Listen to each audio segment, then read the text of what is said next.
Boa noite, irmãos. Eu gostaria de agradecer a oportunidade novamente à igreja. Bom ver que tem rostos novos aqui hoje. Vou me apresentar então, porque provavelmente tem gente que não me viu ontem.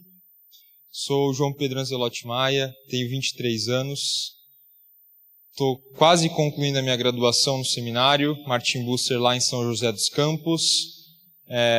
Sou graduando em Filosofia pelo Mackenzie, lá em São Paulo, e tenho atuado nas redes sociais com a produção de conteúdo teológico cristão reformado, principalmente, há mais ou menos 3 ou 4 anos. E hoje eu quero falar com vocês sobre algo interessantíssimo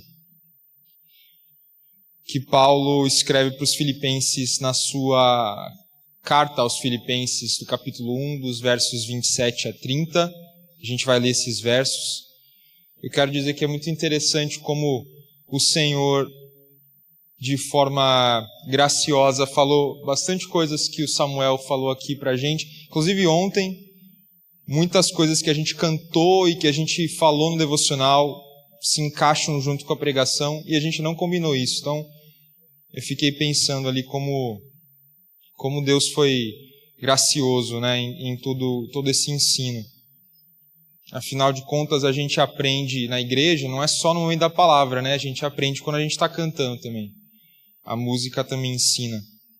O devocional, as palavras, as nossas orações ensinam teologia. Então vamos ler lá dos versos 27 a 30 de Filipenses, capítulo 1. O título dessa mensagem, porque eu acho que é o que resume essa perícope de Paulo, é vivam de maneira digna do Evangelho. Quer viver de maneira digna do Evangelho. E como isso se relaciona com o que a gente falou ontem, com o fato de que todo cristão é um missionário.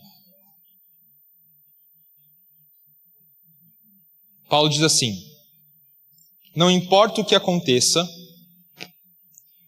exerçam sua cidadania de maneira digna do Evangelho de Cristo, para que assim, quer eu vá e os veja, quer apenas ouça a seu respeito em minha ausência, fique sabendo que vocês permanecem firmes num só espírito, lutando unânimes pela fé evangélica, sem de forma alguma deixar-se intimidar por aqueles que se opõem a vocês. Para eles isso é sinal de destruição, mas para vocês de salvação. Isso da parte de Deus. Pois a vocês foi dado o privilégio de não apenas crer em Cristo, mas também de sofrer por Ele, já que estão passando pelo mesmo combate que me viram enfrentar, e agora ouvem que ainda enfrento. Senhor, essa é a sua palavra, digna de toda aceitação, que o Senhor nos molde por ela nessa noite. Que o Senhor molde o nosso coração nessa noite, Senhor. Nos livre de uma vida evangélica fria, em que o nosso coração não é moldado pela sua palavra. Nos livre disso, Senhor. Como nós temos estado frios diante da sua palavra tantas vezes, saímos como entramos. Não nos deixe permanecer assim. Que a sua palavra e o seu evangelho nos esfolem, nos amaciem nessa noite. Que o nosso coração de pedra seja amaciado diante do Senhor. Que o Senhor coloque em nós amor pelo mundo, pela pregação do evangelho. Que o Senhor não nos deixe ser crentes frios. Isso é um horror, Deus. Não nos deixe ser crentes frios. Encha-nos de amor pela sua palavra. Encha-nos de amor pelo Senhor. E encha-nos de amor pelo Evangelho. Que dessa forma nós poderemos ser boas testemunhas de Cristo nessa terra. É que te pedimos em nome de Jesus. Amém.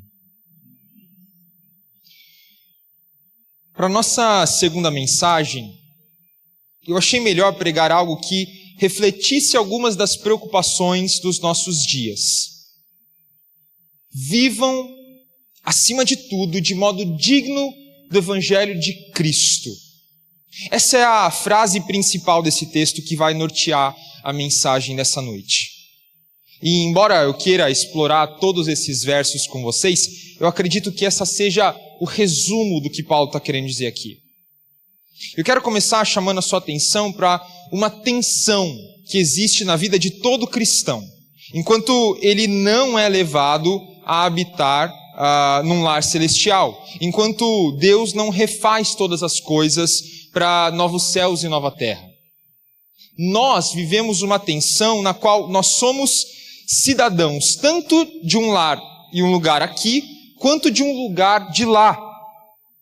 E isso não acontece em dois momentos diferentes.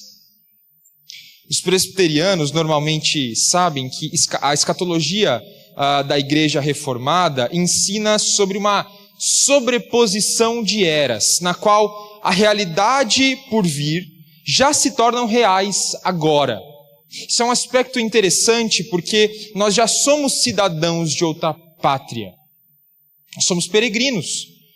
Filipenses 3, capítulo 20, fala disso. Olha só, ele diz assim: pois a nossa pátria está nos céus, de onde também aguardamos o Salvador.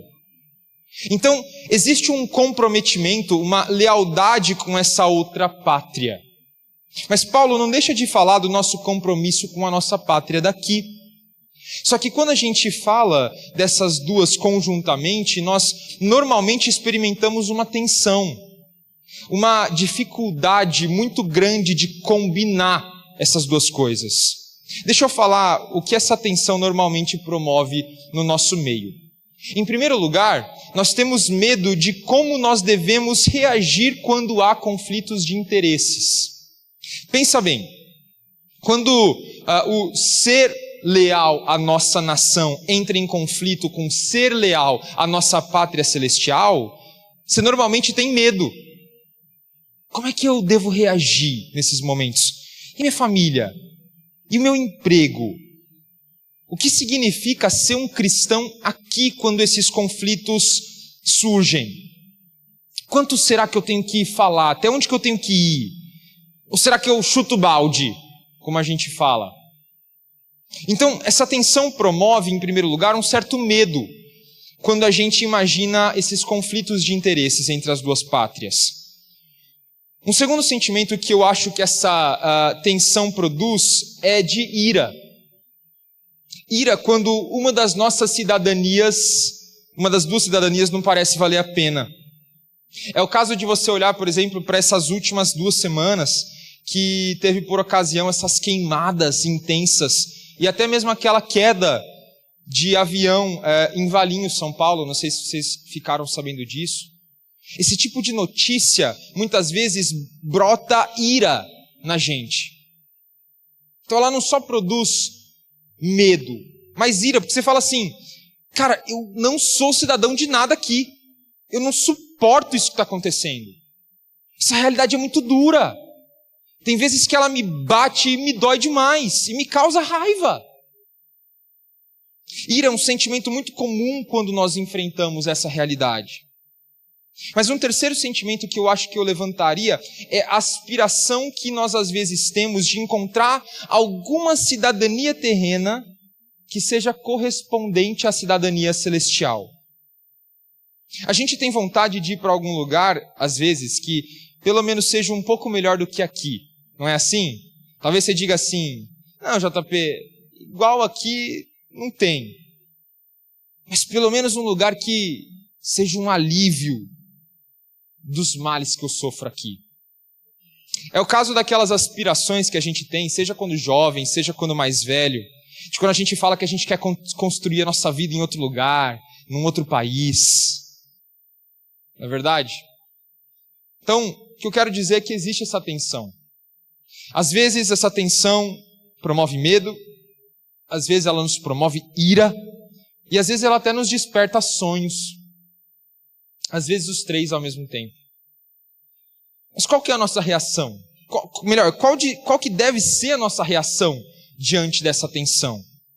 Será que a nossa reação como cristãos tem que ser de que a gente tem que manter essa tensão? Tipo assim, não tem jeito, JP, a gente tem que viver com essa tensão mesmo. Será que é melhor a gente abandonar as preocupações com a cidade terrena? Tem pessoas que fazem isso, né? Eu não me preocupo mais com as coisas dessa terra aqui. A tendência evangélica, às vezes, é que são contra o envolvimento nessas questões sociais, porque, esse mundo já é mau mesmo, eu não vou me meter com ele. Não vai ter solução melhor para esse mundo mesmo. Ou será que Deus espera que nós ajudemos Ele a construir o seu reino aqui na terra? Essa é uma outra expectativa que alguns outros cristãos têm, de que nós devemos participar da construção do reino e fazer desse mundo um lugar melhor. Qual será que deve ser a nossa reação diante dessa tensão de sermos cidadãos tanto daqui quanto de lá do céu? Então, é diante dessa tensão e desses questionamentos que eu quero levantar aquilo que o nosso texto ensina sobre a nossa missão. Qual é a nossa missão? A principal desse texto aqui. Depois ele fala também de uma estratégia nessa missão e, por último, do estímulo que nós recebemos quando a gente cumpre essa missão, mas eu vou falar disso um pouco mais para frente.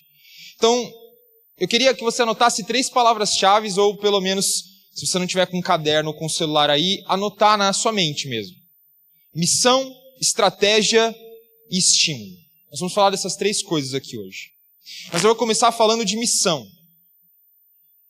A missão está muito clara no versículo 27. Inclusive, o versículo 27 começa com a ênfase sobre a importância daquilo que Paulo vai falar, como eu já disse para vocês. Na Revista Atualizada, traduz assim: vivei acima de tudo.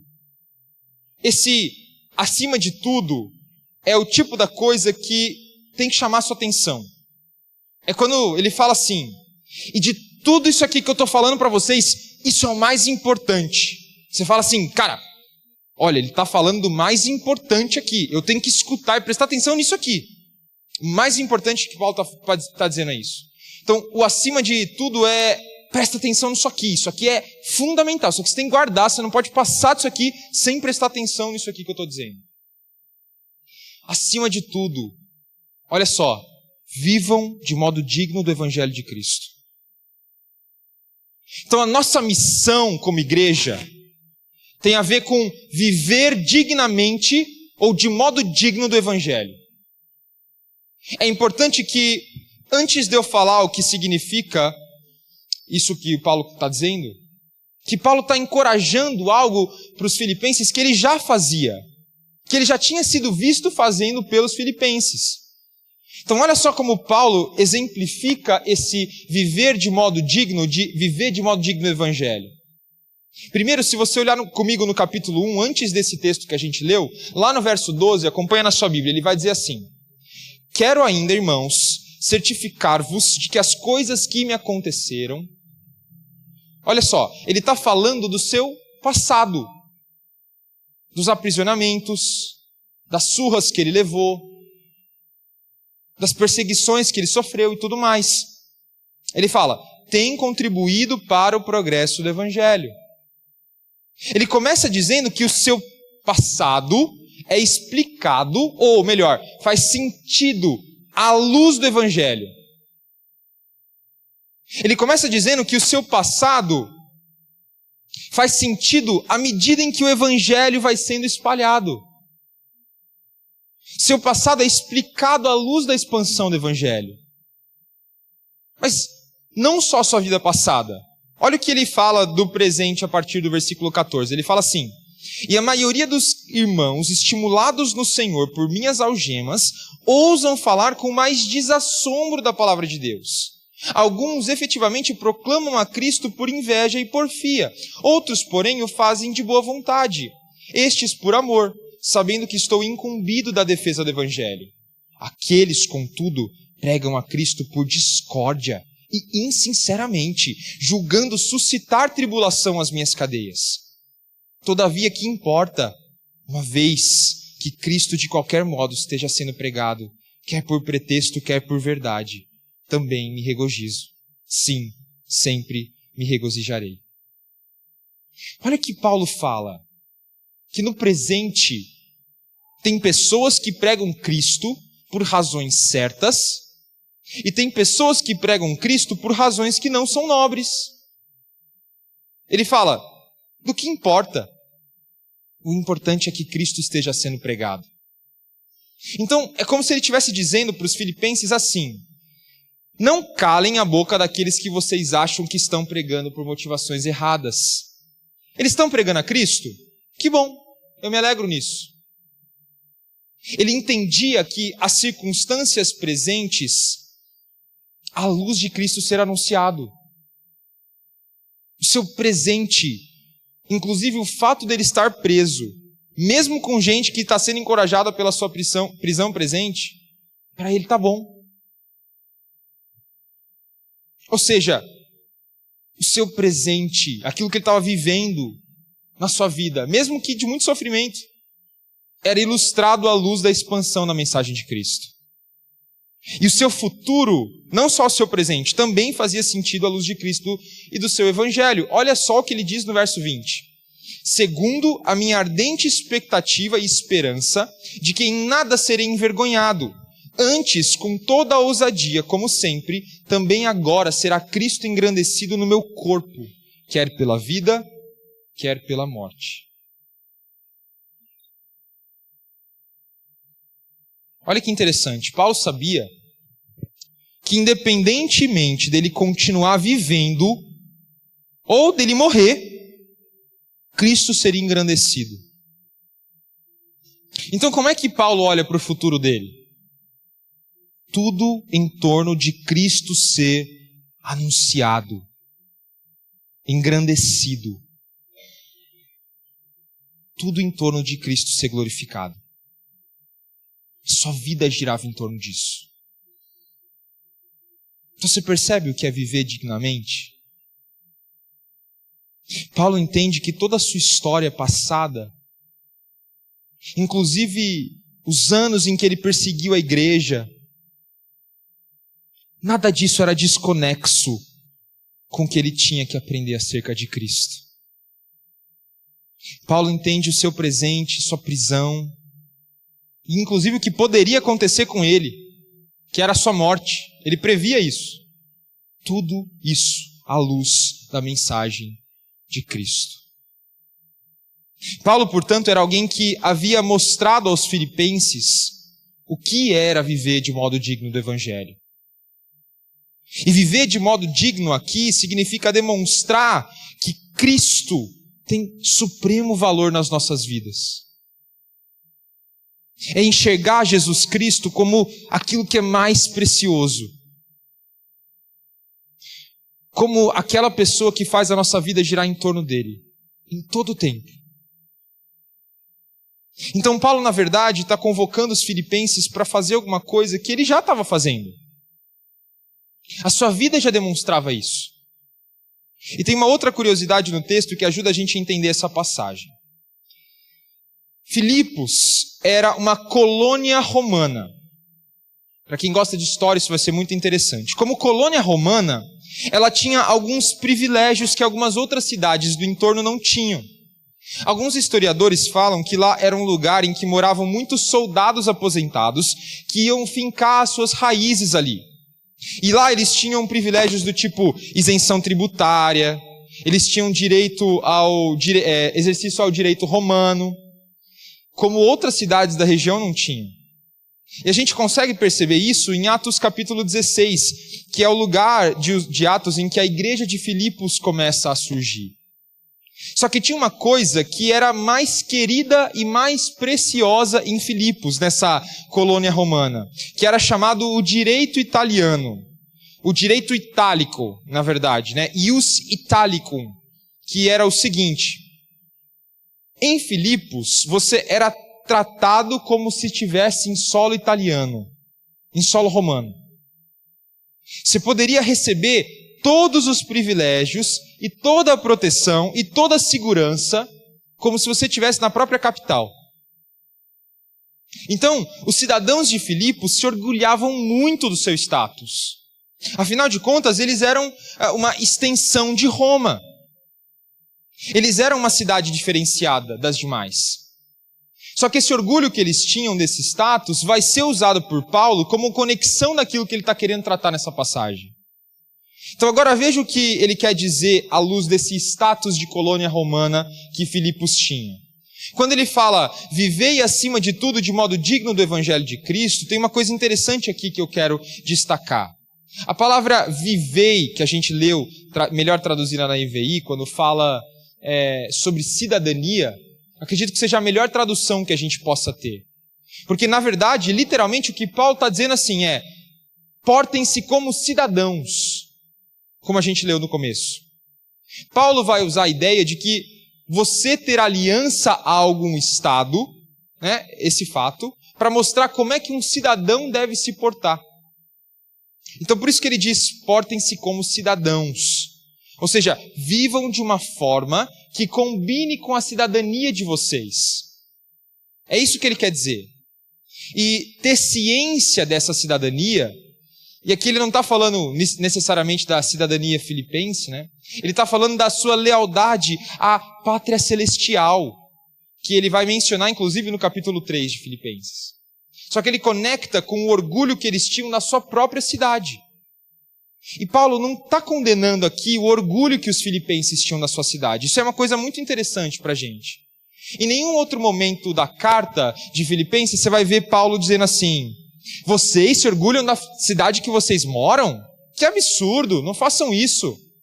Não. Em nenhum momento Paulo despreza o fato deles terem alguma lealdade à sua cidade terrena. Isso nos ensina que a lealdade do nosso país não é algo pecaminoso. Não é algo que a Escritura reprime, contanto que não seja igual ou superior à lealdade perene da nossa pátria celestial. E é isso que Paulo vai dizer aqui. Ele vai mostrar como o nosso amor e o nosso compromisso terreno deve apenas apontar para um compromisso mais significativo com outra pátria. Então, os cidadãos de Filipos se orgulhavam de terem se tornado cidadãos da colônia romana. Se os cidadãos de Filipos se orgulhavam disso, os fiéis daquela cidade deveriam se orgulhar também da sua cidadania celestial. Se para Paulo o viver é Cristo, para os filipenses também tinha que ser. Eles tinham que viver de modo digno do Evangelho. E é isso que ele está querendo dizer com isso. Viver de modo digno aqui significa essa lealdade com o Evangelho de Cristo. Já que vocês são leais à cidadania de vocês, sejam leais à cidadania que o Evangelho traz a vocês. É importante que a gente agora pause e reflita um pouquinho sobre isso. Porque nós temos uma dupla cidadania. Isso não é uma opção para nós. Quando eu falei da tensão no começo da mensagem, eu não estava dizendo para você que você pode fugir dela.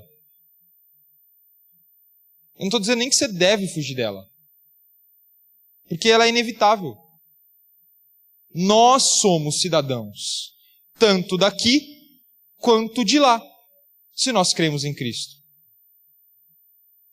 Só que isso, e é isso que Paulo está querendo dizer aqui, isso tem que moldar a nossa perspectiva e não só a nossa conduta.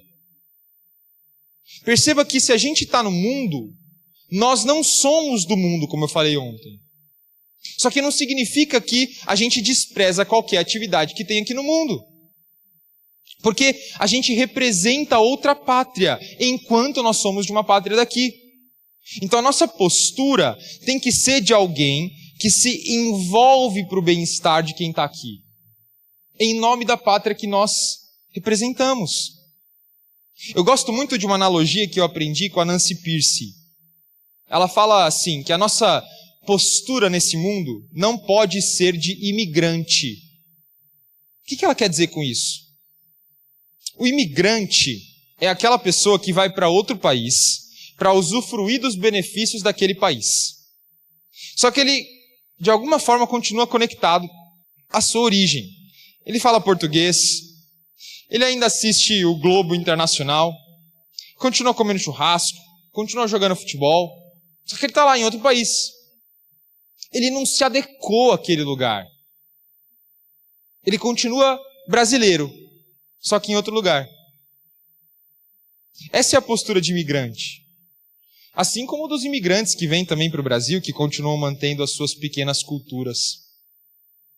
Mas a Nancy Pearcey fala que não é assim que a gente deveria viver. A gente deveria viver que nem um missionário. E é para isso que a gente está aqui, não é? O missionário é aquele que faz o contrário. Ele não preserva a sua cultura no país para onde ele vai. Ele se adequa à cultura da onde ele vai. Porque o que ele traz é uma mensagem que transcende culturas. Ele não traz a mensagem da sua cultura. Ele traz uma mensagem que transcende as culturas daqui. Então, ele é muito diferente do imigrante. Ele é capaz de se vestir igual àqueles para o lugar onde ele vai.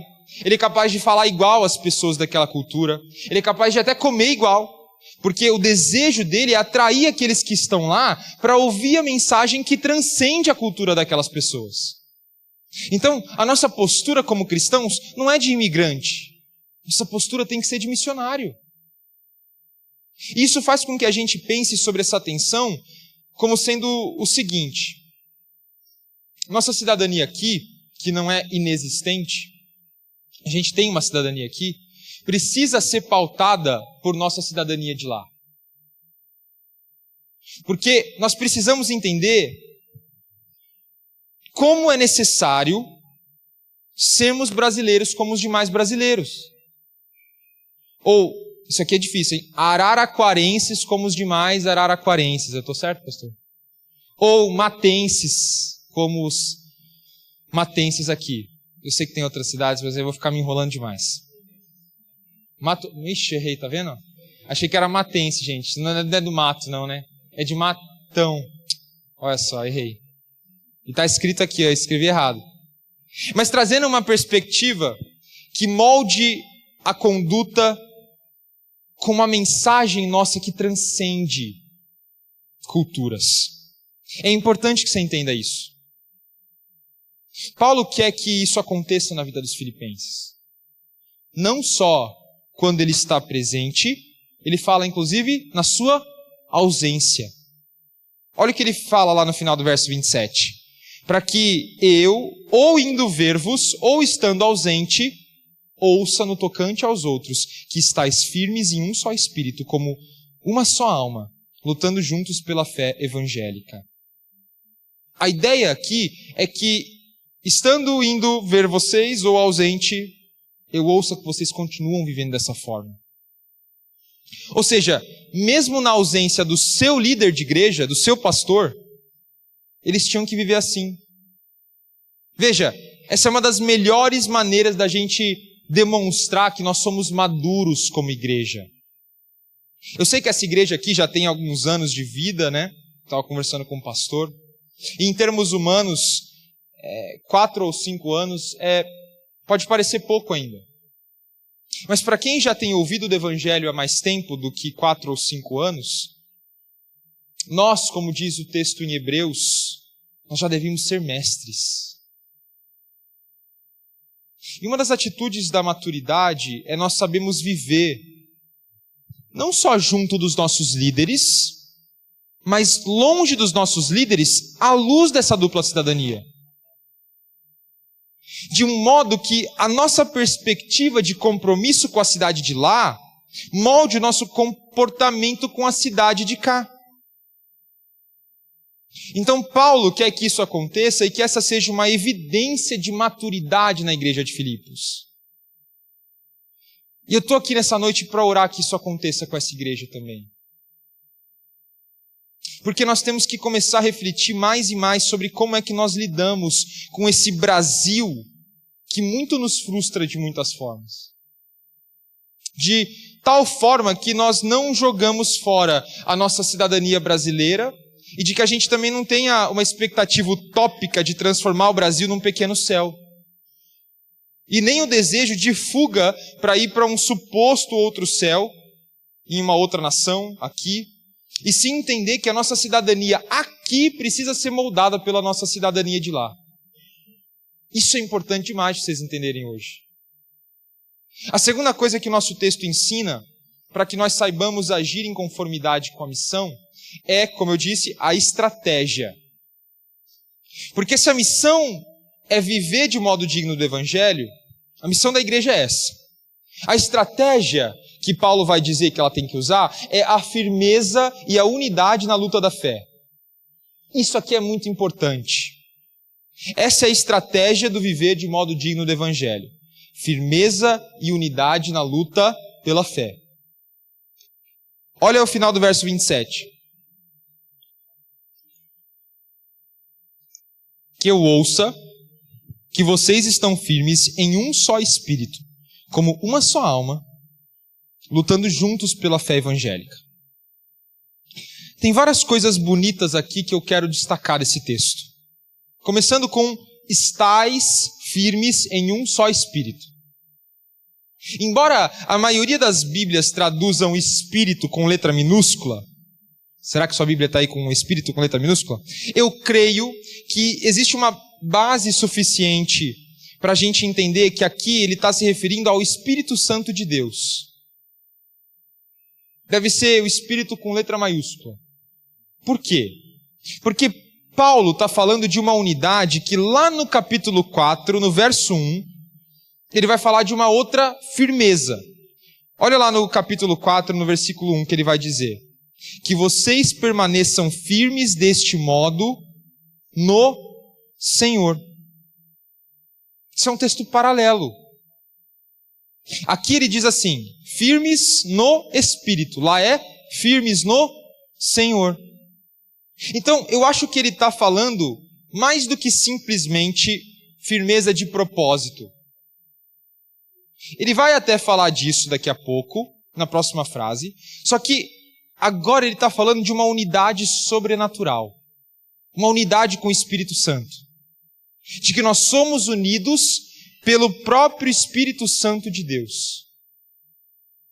Isso significa que a nossa unidade como igreja não é simplesmente nós acreditarmos em uma mesma causa.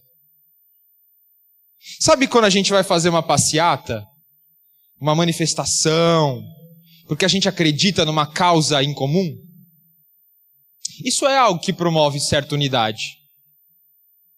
Só que isso pode se desfazer a partir do momento em que você começa a perceber que, por exemplo, essas manifestações não têm resultado. O que Paulo está dizendo aqui não tem a ver com isso. Ele está dizendo que a nossa unidade como cristãos, como igreja, é algo muito mais poderoso do que isso.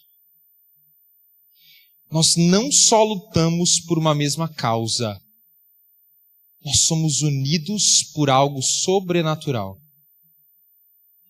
Essa é a unidade do Espírito que Paulo vai tratar no capítulo 4 de Efésios. Da mesma forma, o que faz de uma igreja, não pode ser outra coisa que não seja o Evangelho.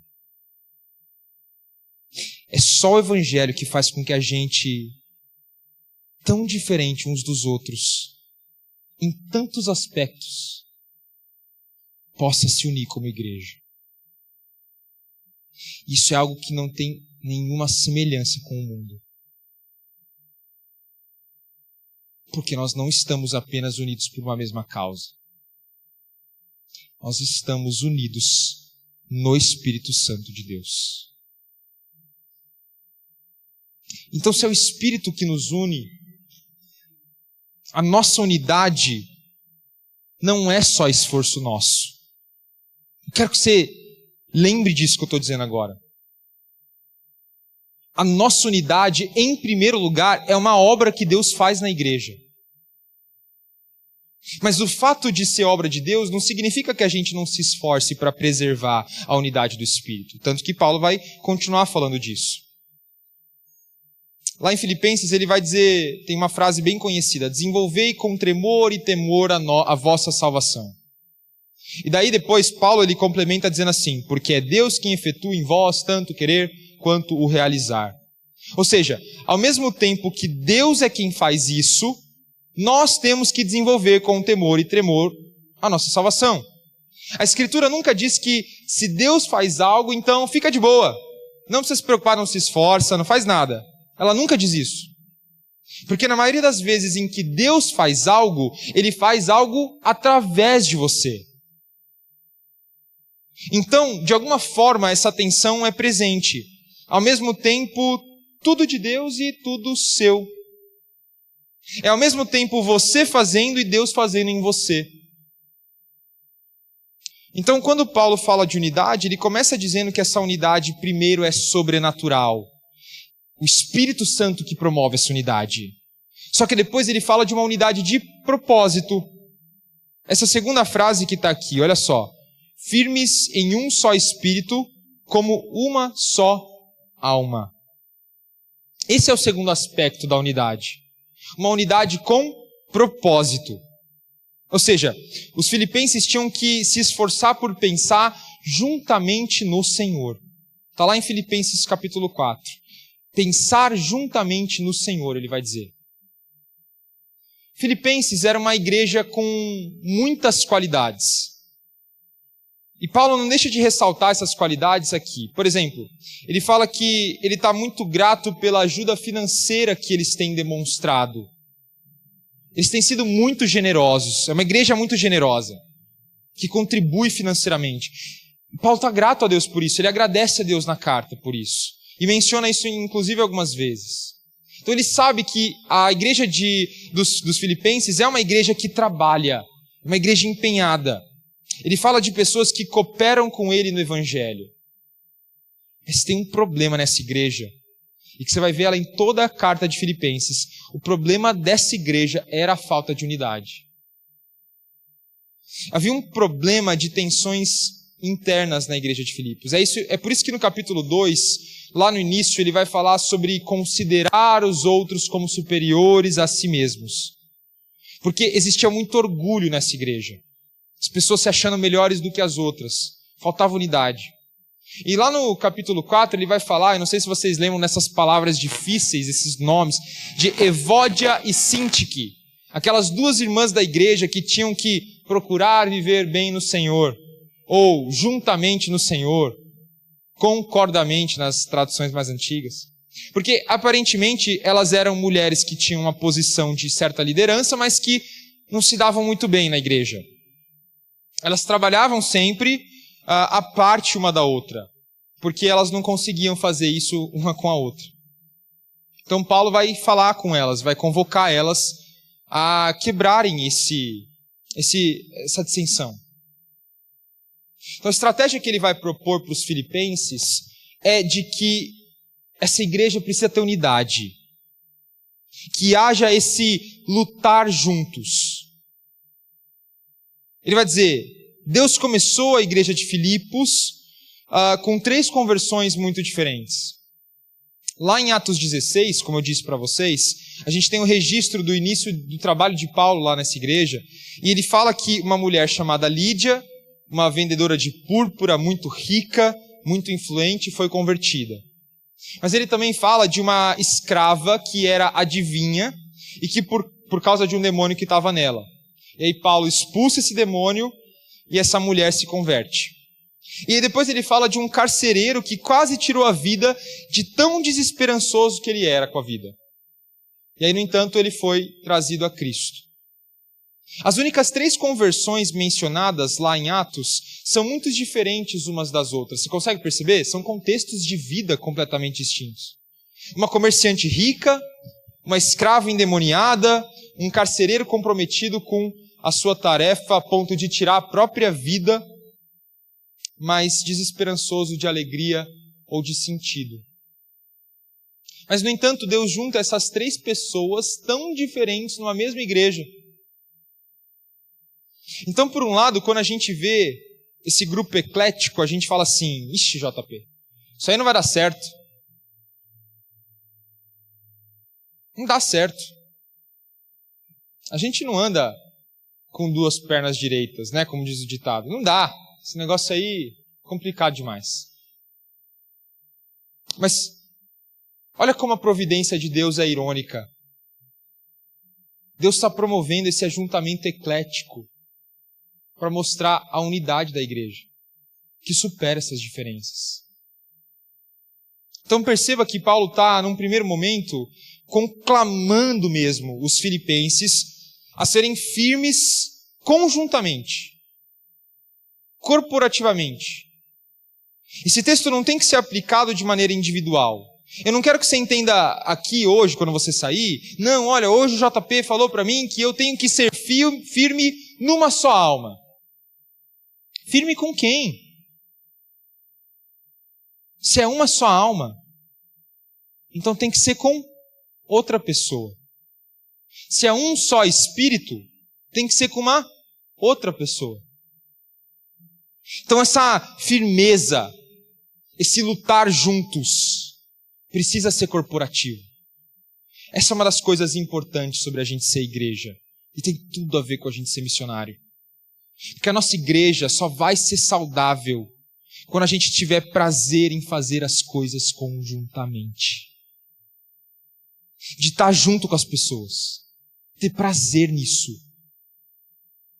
De lutar junto com elas. Isso é importante dizer para vocês. Porque o que Paulo está ensinando aqui é que nós não sacrificamos a verdade, mas nós deixamos de lado as preferências para a gente lutar juntos. Entenda que não é uma unidade fajuta. Tem gente que fala assim, mas vai ter gente que vai concordar, vai ter gente que vai discordar. Isso é uma unidade fajuta. Não é isso. Não é só reconhecer a diversidade. Inclusive, diversidade, né, é a palavra do momento. Se eu falasse só de diversidade aqui com vocês hoje, eu não estaria dizendo algo muito diferente do que os programas de televisão, do que as séries, do que os vídeos da internet aí falam. Olha só como nós somos diversos. Tudo bem, e daí? Até a mídia fala da nossa diversidade. O mais espetacular não é que o Evangelho anuncia pessoas diversas convivendo juntos. O que o Evangelho ensina é que a igreja é um lugar de gente diversa morrendo pela mesma fé. Isso que é espetacular. Isso que é impressionante. É gente diversa morrendo pela causa do Evangelho. É isso que faz da nossa unidade a unidade evangélica que Paulo está dizendo aqui. Então preste atenção nisso. A ideia da gente estar junto pela fé evangélica. Pelo Evangelho. Um autor que eu li falava da importância da gente lutar, e ele usa umas palavras que eu achei muito interessantes. Ele diz assim, aquecimento não é unidade. Consentimento não é cooperação. Aprovação não é parceria. O que ele quer dizer nas 3 primeiras palavras é de um certo quietismo. Você concorda, se aprova, se aquece. Só que isso não é lutar junto. Lutar junto propõe uma unidade de ação. A gente está, de fato, engajados nessa missão. Juntos. A estratégia é a firmeza juntos. Unidos de propósito e unidos na ação, lutando juntos. Isso é igreja. Isso é muito importante. Só que a gente está lutando pelo que exatamente? E aí, igreja? Pelo que a gente está lutando nesse mundo? Pelo Evangelho. O texto fala, lutando juntos pela fé evangélica. E aqui, a fé não é a confiança pessoal que você tem em Deus. Eu sei que você tem uma confiança pessoal em Jesus Cristo, eu também tenho, mas não é isso pelo que você luta na vida. Isso que a gente está falando é individual. É diferente da minha e da sua. O que nos une é aquilo que nós cremos. Esse é o sentido da fé evangélica. É o conjunto das verdades nas quais nós cremos. Então, lutar junto pela fé evangélica é lutar junto por aquilo que nos une, a mesma verdade. É por essa... E por essa a gente luta juntos. A gente sangra juntos. Essa é a ideia. Essa é a estratégia de Paulo. Que deva haver não só diversidade na igreja, gente diferente, de contexto diferente, com gostos diferentes, mas uma diversidade evangélica que luta pela mesma fé. E se isso acontecer, certamente nós vamos obter salvação. O versículo 28 fala assim: pois para o que deles é providente de perdição, para vós outros de salvação.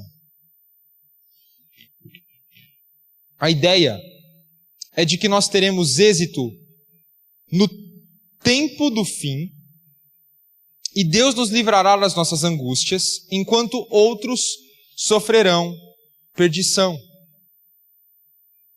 Se a nossa missão como igreja é viver de modo digno do Evangelho, e a nossa estratégia é a firmeza e a unidade na luta pela fé, o que eu quero terminar falando com vocês hoje aqui é de estímulo. E, gente, o estímulo que Paulo vai dar aqui é o estímulo mais estranho do mundo. É aqui que a gente diverge demais de qualquer outra luta por qualquer outra causa nesse mundo. Mas demais mesmo. Presta sua atenção. Paulo vai oferecer um estímulo interessante para essa luta que a gente tem que lutar. Olha no versículo 28 o que ele vai dizer. Eu espero que vocês não sejam intimidados pelos adversários. Intimidados aqui não é a palavra não ter medo, né? No sentido de um cavalo que, sei lá, teria medo quando é assustado. Sabe quando um grupo de cavalos galopa em retirada pelo medo que tem? Essa é a palavra grega que Paulo está querendo utilizar aqui.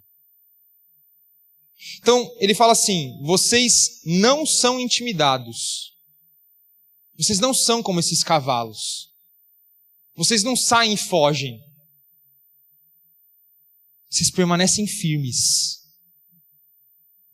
E para permanecer firmes, Paulo oferece um estímulo estranhíssimo no versículo 29. É muito estranho mesmo, presta atenção.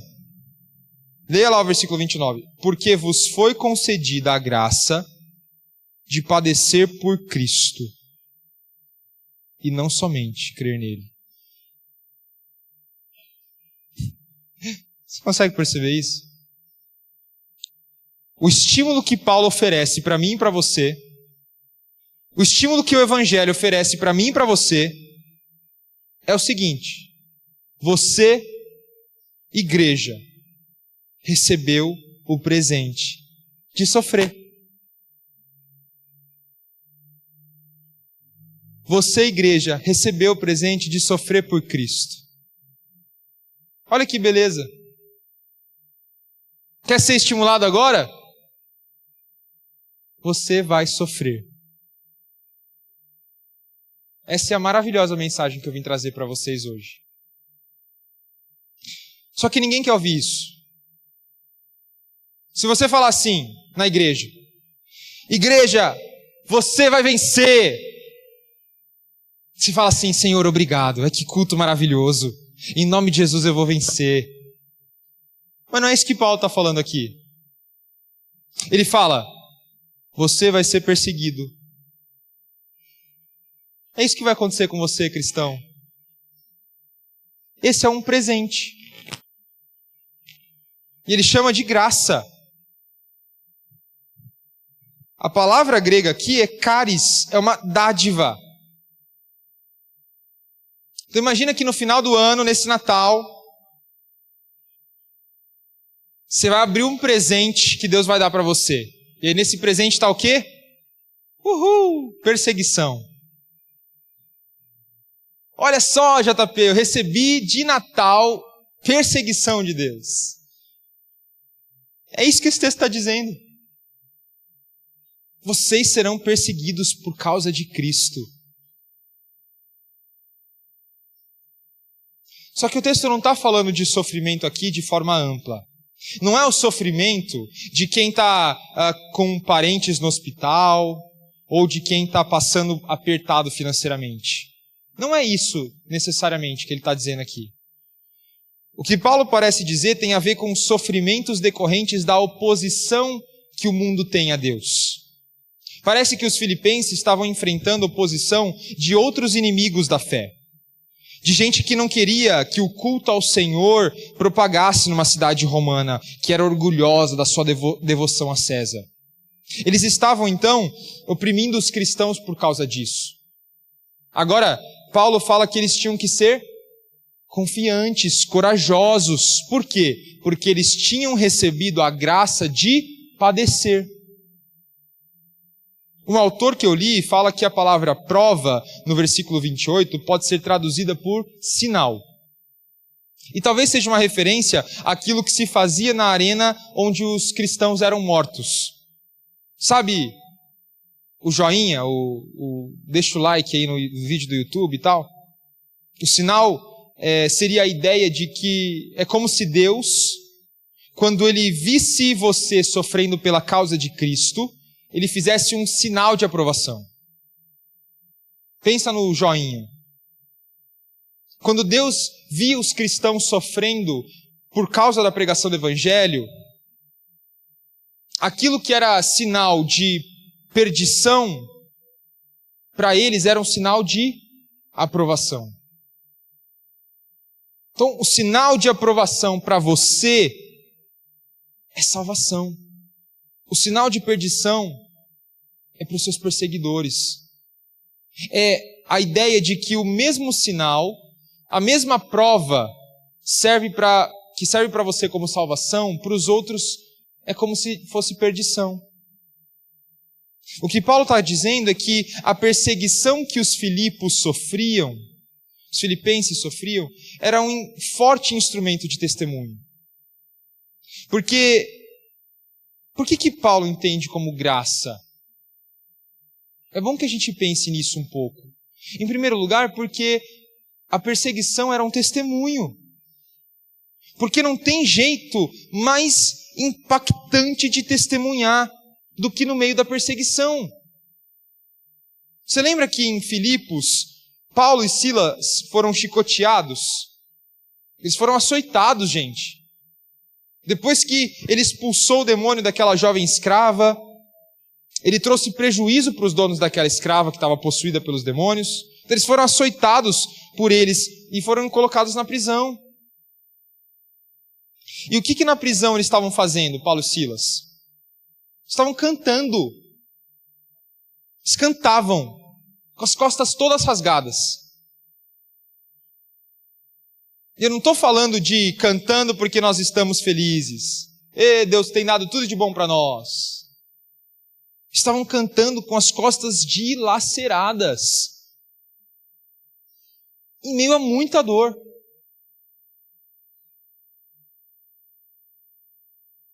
Sabe o que é interessante? O carcereiro que estava lá junto com eles ouviu aquilo. Não é à toa que depois que a gente vê Deus fazendo uma obra maravilhosa na vida daquele carcereiro. Ele viu o testemunho de Paulo e Silas. Ele viu. Então por que sofrer em nome de Cristo é graça, JP? Porque sofrer em nome de Cristo é o mais forte testemunho que a gente pode dar nesse mundo. Eles haviam visto isso em Paulo. Ele diz lá no verso 30. Então agora era a hora deles fazerem isso também. No passado, os apóstolos também entenderam isso. Lá em Atos 5:41 diz que os discípulos de Cristo foram açoitados e eles saíram pulando de alegria porque foram considerados dignos de sofrer pelo nome de Cristo. Esse é um conceito estranho para a gente que vive num tempo de conforto, nesse tempo de relaxamento, de redes sociais, de espaço de bem-estar. Porque tudo ao nosso redor hoje parece que aponta para isso, né? A gente está buscando sempre mais conforto, a gente não aguenta ficar sem ar-condicionado, a gente está sempre buscando estar confortável. A gente não é preparado para essa perseguição. E é nisso que eu quero que essa mensagem nessa noite seja muito diferente para você da diversidade que o mundo prega aí fora. Essa unidade que o mundo diz que tem aí fora. Dessa luta por uma causa que o mundo tem. Porque é verdade, tem termos parecidos que a gente usa aqui e lá. Eu imagino que alguém que não entendeu o Evangelho de Cristo possa estar aqui hoje ouvindo eu dizer isso nessa noite e se identifique com algumas coisas aí de fora. Mas eu quero que você saia daqui entendendo que isso não é igual ao que nós temos lá fora. Não é. Principalmente por causa do estímulo, que fecha essa passagem de maneira muito estranha aos olhos de quem não é cristão.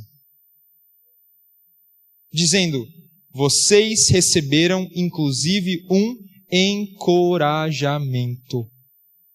Vocês vão sofrer pelo nome de Cristo. Olha que presentão. Vocês vão sofrer pelo nome de Cristo. Essa é a boa notícia que eu tenho para vocês hoje. Vocês vão carregar as marcas de serem testemunhas de Cristo. Como se fossem medalhas. Como se fossem condecorações, honras. Para quem conhece o meio militar sabe muito bem disso. É nisso que eu quero que a gente pondere e encerre a mensagem nessa noite. Porque, gente, se nós estamos num Brasil que cada vez mais é oprimido na nossa fé, de diversas formas, como é que a gente reage? Se existe essa tensão que eu falei no começo, em que parece que viver aqui é tão desanimador, desperta às vezes tanto medo, porque a gente não sabe como a gente vai se portar quando existe esse conflito de interesses. Desperta ira, porque a gente queria que isso aqui se explodisse de uma vez só, que Jesus voltasse em alguns momentos. Mas às vezes até desperta sonhos da gente ir para um lugar que parece melhor do que aqui. Quando essas coisas todas surgem no nosso dia a dia, qual é a nossa postura? Como é que a gente tem que reagir? O que significa viver de modo digno do Evangelho no Brasil hoje, JP? Eu quero que você pondere sobre isso. Pondere sobre a necessidade da igreja ser mais unida do que o que as pessoas conseguem ser por uma causa da internet. Porque aquilo pelo qual elas lutam não se enxerga. Não se enxerga. Não é um sonho fútil. É uma realidade verdadeira para elas. Uma unidade do Espírito. É uma fé evangélica. E quando eu digo fé evangélica, gente, é o próprio Evangelho. É a salvação. É a obra de Cristo Jesus no mundo, que encarnou na Virgem, padeceu sob o poder de Pôncio Pilatos, foi ressuscitado no terceiro dia. Esse é o Evangelho. Essa é a ação, a obra de Deus no mundo que mudou todas as coisas. É por isso que nós vivemos. Nós vivemos por causa desse homem, que é Deus. Isso é o Evangelho. E quero que você pondere sobre isso.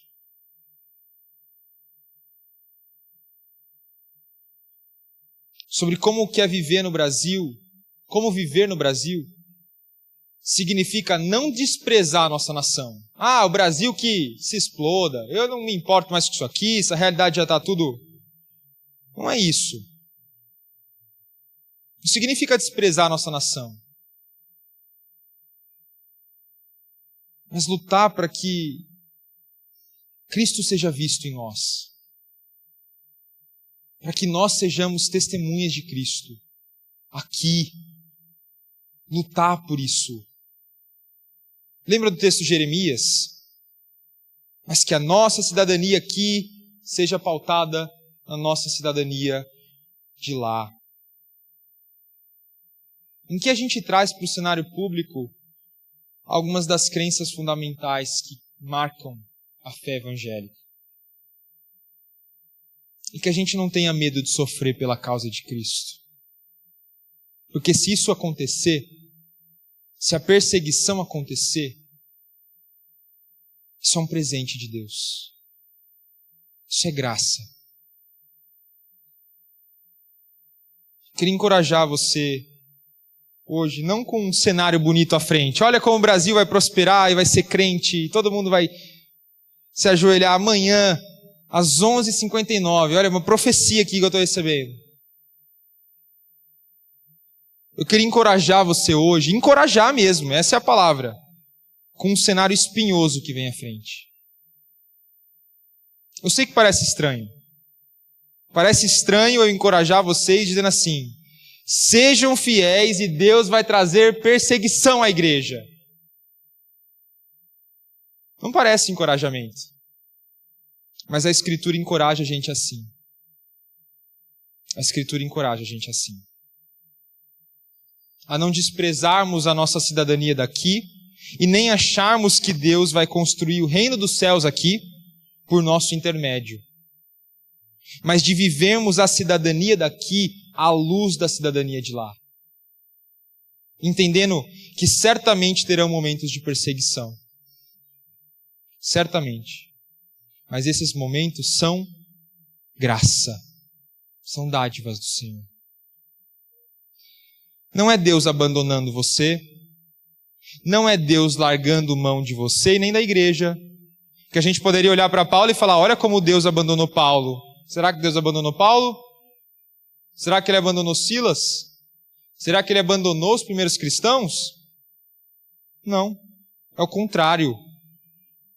É colocando em você as marcas de um verdadeiro discípulo de Jesus Cristo. Já pensou? Nós nos orgulharmos dessas medalhas de perseguição? Aquelas que Paulo carregava nas suas próprias costas? É disso que Paulo está falando. Eu quero encorajar vocês a pensarem assim. A viverem de modo digno do Evangelho assim. Entendendo que sofrimento vai vir. Jesus não nos promete uma vida livre de sofrimentos. É não se esquecendo dessa tragédia, na verdade, que ele remete que estará conosco, nos sofrimentos.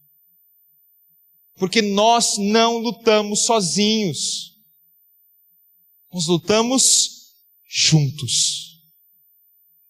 O Senhor não nos uniu como igreja à toa. Nós temos uns aos outros. E lutar junto não é dizer: eu concordo. Estou aqui torcendo por vocês, viu? Vai dar tudo certo. Isso não é lutar junto. Lutar junto é fazer a divulgação do Evangelho conjuntamente. É confrontar uns aos outros conjuntamente. Para que ela desperte a reação condizente com esse modo digno de viver o Evangelho. O fato da gente ir para a pátria celestial não significa que eu não estou nem aí com essa cidadania daqui. Porque a gente sabe que é embaixador. E o embaixador não está nem aí com o país onde ele está. Não pode não estar nem aí com o país que ele está, pelo contrário, né? A missão do embaixador é se preocupar com o país onde ele está. Só que ele sabe que ele representa outra nação. Sua lealdade é maior com a outra nação. Então ele está ali de passagem. Ele entende que ele é um peregrino ali. Mas enquanto ele está ali, ele tem que contribuir para o bem daquele local, representando a sua nação. É isso que nós estamos fazendo aqui nesse mundo, enquanto nós ainda não estamos com o Senhor. Porque à medida que ele traz para aquele local as realidades da sua outra cidadania, é que ele exerce sua função. Amém?